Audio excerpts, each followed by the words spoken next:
দেখেছি অনেক নিরপরাধ মানুষকে, অনেক নিরপরাধ আলেম ওলামাকে কিভাবে শুধুমাত্র তার পটেনশিয়াল থ্রেট মনে করার কারণে জেলখানা থেকে শুরু করে হামলা মামলা নির্যাতনের মাধ্যমে হত্যা করেছে।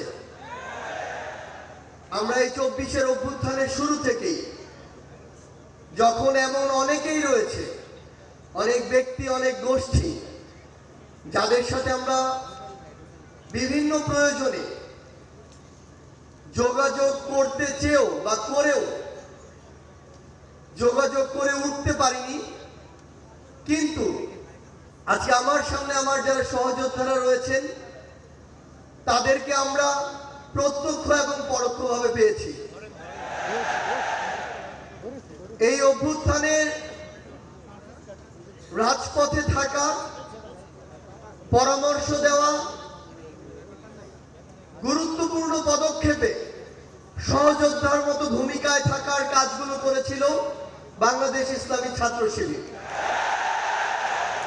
আমরা আমাদের জায়গা থেকে স্পষ্ট একটি জিনিস বলতে চাই যে কেউ কোনোদিন কোনো সত্যকে চাপিয়ে রাখতে পারে না। সত্য প্রকাশিত হওয়ার সময় শুধু অপেক্ষা। এই ফ্যাসিস্ট বিরোধী যে এক বিপ্লব, এই বিপ্লবে আমার সামনে উপস্থিত থাকা আমার সহযোদ্ধাদের বিপ্লবী সালাম। বিগত 16 বছরে খুনি শেখ হাসিনা যাকেই তার পটেনশিয়াল থ্রেট মনে করেছিল তাকেই যেভাবে পেরেছে নানা উপাধি দিয়ে, নানা তকমা দিয়ে ব্লেম গেম খেলা যেটি ছিল সেই খেলায় মেতে উঠেছিল। আমরা দেখেছি অনেক নিরপরাধ মানুষকে, অনেক নিরপরাধ আলেম ওলামাকে কিভাবে শুধুমাত্র তার পটেনশিয়াল থ্রেট মনে করার কারণে জেলখানা থেকে শুরু করে হামলা মামলা নির্যাতনের মাধ্যমে হত্যা করেছে। আমরা আমাদের জায়গা থেকে মনে করি যে বাংলাদেশ ইসলামী ছাত্র শিবির সহ বাংলাদেশের এমন অনেক গুরুত্বপূর্ণ ব্যক্তি ছিল, সংগঠন ছিল, যাদেরকে এই খুনি শেখ হাসিনা বাংলাদেশে, এই স্বাধীন দেশে বেঁচে থাকাটা তাদের জন্য দুঃসাধ্য করে রেখেছিল। আমরা আমাদের জায়গা থেকে শুধু আপনাদেরকে একটি কথাই বলতে চাই, খুনি শেখ হাসিনা যেভাবে আপনাদেরকে অনেককে রিপ্রেজেন্ট করার চেষ্টা করেছিল, বাংলাদেশের বর্তমান প্রজন্ম সেটিকে কিন্তু বিশ্বাস করে না।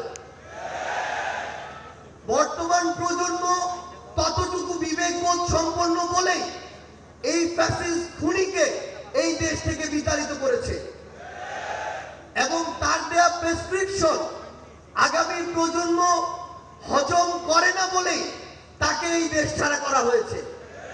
আমরা বিশ্বাস করি আপনারা আপনাদের কাজের মধ্য দিয়ে পুরো বাংলাদেশের মানুষের কাছে আপনাদের গ্রহণযোগ্যতা সর্বোচ্চ পর্যায়ে নিয়ে যাবেন এবং আমাদের সবকিছুর আগে, ব্যক্তির আগে, গোষ্ঠীর আগে, দলের আগে পুরো দেশের মানুষ এবং দেশের এই প্রায়োরিটি যেন আমাদের মাঝে থাকে।